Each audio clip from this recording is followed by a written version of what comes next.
The most idiotic anti-tariff argument you can make, and I cannot believe how many right-wingers and libertarians are making this argument. It's I have a trade deficit with my supermarket. That's the argument. I go into my supermarket and I pay cash for a loaf of bread. So I have a surplus of a good and I have a deficit of cash. Oh, is that a bad thing, Josh? And you want to put a tariff on that so that way I have a further trade deficit. And I just because the tariff would make the prices more expensive, supposedly. Thus, my trade deficit, instead of being 5, would be 6, because it cost me $6 to buy a loaf of bread as opposed to 5. And so I have a bigger trade deficit because I have a tariff. It's mind-bogglingly stupid, and I'll just tell you why. It's quite simple. You do have a trade deficit. You have a current account and capital account. So you have one that's in surplus and one that's in negative because you traded cash for a product. So you have a trade deficit in cash. You have a capital account surplus because you have an item that you can say, hey, I now have a surplus of a loaf of bread and I have a deficit of cash. So that's a trade surplus in one regard, a trade deficit in the other regard. So that evens out. All right, that all makes sense, 100%.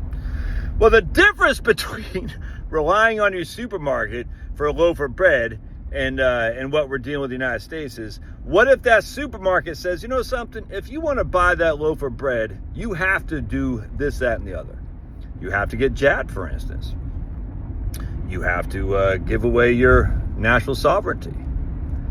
Because while we have a trade deficit with some partners that we can do business with, we have a significant trade deficit as a national security issue when it comes to steel production, large power transformers, silicon semiconductors, just an exorbitant amount of products and goods that are absolutely required for national security. In fact, the funny thing is, if COVID didn't teach you anything, is that we don't make enough of our own products when we have I call it pandemic, but still, either way, we had a pandemic and we did not have enough of our own manufacturing to get these products in play. This trading for a loaf of bread at a very competitive market, all right? I don't have to go to Kroger. I can bake my own bread, as a matter of fact. In fact, I make my own bread now. Now you could say, well, I have a trade deficit when I buy the flour. You can still grind your own flour. It's amazing. You can buy the wheat to grind your own flour. It's amazing how this thing works. So the more you put a tariff on my ability to buy Chinese bread, the more the local manufacturers will produce wheat, produce flour, that I can make my own bread. Will that be a little bit more expensive? Potentially. We don't know, because the evidence is not so cut and dry as the anti-tariff people would have you believe. It's just not. I mean, I'm telling you, the 4 major tariffs, Smoot-Hawley, Dingley Smoot-Hawley in 1930, Ford in 1922, Dingley in 1897, and McKinley in 1890, in the kind of the modern industrial era, never led to mass inflation. They just didn't. I mean, it's just idiotic to say that. It's just simply not true. 2 went along with significant growth, and the Ford in 1922 and the Dingley in 1897. 2 went along with significant economic contractions, and Smoot-Hawley in 1930 and McKinley in 1890. Now, you can attribute tariffs to either one of those things. That's fine. I don't think they're a cause of any of those things. In some way, Dingley maybe, because it did make us more self-sufficient manufacturing in 1897. But you cannot sit there and say McKinley and Smoot-Hawley were the cause of the 2 Great Depressions, 1930 and 1890. You just can't. And I would say you probably could not say Dingley and 40 were the cause of the great run-ups in 1897 and 1922. I don't think you say that either. But without question, Dingley made us more self-sufficient manufacturing. That cannot be denied. It just cannot. Now, can you say tariffs allowed the massive growth we had from 1897 on? I don't think you can say that. And I don't think you can say Smoot-Hawley and McKinley led to great depressions either. With that said, none of them led to great inflation. It's just did not. So that's just silly. So what we're dealing with here is dealing with a national security issue. If I go to Kroger and they're the only game in town, and Kroger says, Scanlon, we know you want your bread. We know you no longer have the ability to produce your own wheat, all right, because you siphon all that off to China. We know you no longer have the producer to turn that wheat into flour because you siphoned off the mills that turn wheat into flour to China. And we know you're relying heavily on us, not only for the wheat, not only for the flour, but the actual finished product in bread, a loaf of bread. And if you don't do X, Y, Z, you're not going to allow you to buy that. In fact, we need you to capitulate for us. And guess what? Who controls bread? Who needs the bread more? Does China need our cash, or do we need the bread? Who is in more of a dire strait here? Well, I need the bread to live. China says, we don't need your cash to live, because we can, even though it'll be problematic for us, we have the ability to produce the bread. So we force you to do what we want you to do, because if you don't, you have no bread unless you die. If we can still make our own bread, and if we don't have your cash, we still live on. How do people not see this? It's insane to me, man. The trade deficit example of a supermarket is so freaking stupid. It's embarrassing. I cannot believe. I actually saw the guy from MMT, what's his name, William or Wayne Mosler or something like that, and Stephanie Keaton, Stephanie Kelton, I forgot.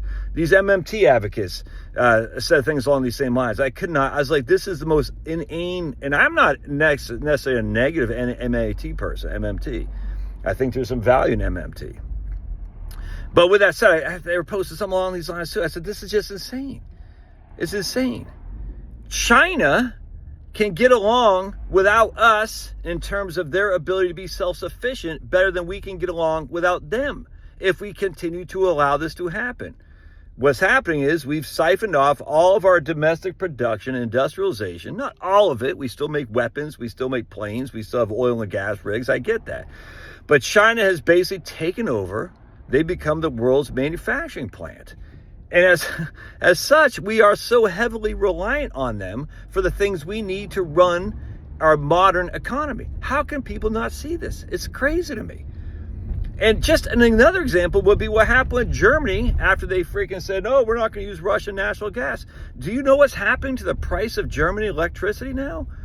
These companies cannot sustain themselves because the price for a kilowatt hour is so high, because they have not a competitive market on how to generate electricity. It's insane. UK, where Bessemer was found, it was Henry Bessemer, to turn steel. UK no longer has the ability to produce their own steel. This is insanity. And you can say, well, as long as we have a free trade and everyone's hunky-dory with each other, it's fine. It is fine, as long as you do. Humanity can be a very, very bad actor. And you can look at Bernie Madoff. You can look at freaking Enron. The list goes. Bernie Ebbers from WorldCom. What we did to Haiti under Clinton. There's so many. Freaking Sandy Burglar. There's so many. I think it might have been Mark Warner who was up to no good when it came to Haiti. These telecommunication guys, dude. The world is full of bad actors who want to get rich. Not to see this is insanity. Thus, you have to have domestic production.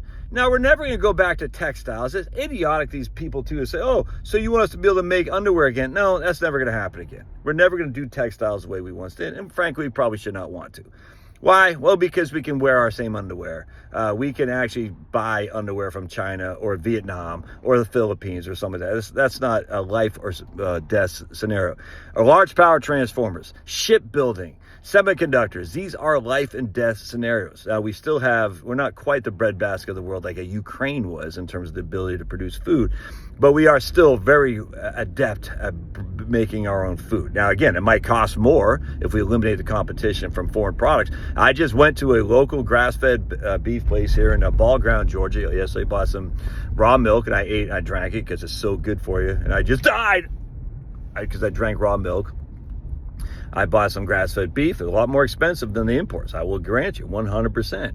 The imports, I want to start supporting more American manufacture of this, because if we just continue to buy cheap stuff, we are going to find we no longer have the ability to support American manufacturing. And if we don't, and I'm saying manufacturing in this case, I'm manufacturing beef processing, pig processing, chicken processing. We've got to go back to having American made for our own ability to survive. This isn't rocket science. Yes, it might cost more money. It cost me $18 per pound of New York strip. All right, guess what? It cost me $13 per pound at Costco. So for every 5 pounds, it cost me $25 more. Is that money well spent? I absolutely think it is. Is the product better? I'm not going to say it's better necessarily. It could be. It might not be. I don't know. But I certainly want to support local, think globally, buy local. And I want to make sure that we can keep our farmers, for just my ability to keep our farmers in place, so that way we don't rely on Argentinian, Brazilian beef, things from Mexico for freaking all this other stuff. I don't understand how people don't get this. So the tariffs in of themselves, and we know for a fact, even the anti-tariff people say, yes, putting a tariff might increase domestic production. But then they'll say, oh, but we don't want, they'll say, but textiles, is that really, no, not talking about textiles. Not talking about, they'll say, but why is Trump putting a tariff on everybody? To increase our trade, is to improve our relations, our ability to make deals with these countries we've been relying on. Dude, if you're in England right now, or Europe, and you've been relying on the United States for freaking decades for your military, you've been able to get away with not spending on that stuff. Now, the United States comes and says, no, we're not going to rely on us for your military so much.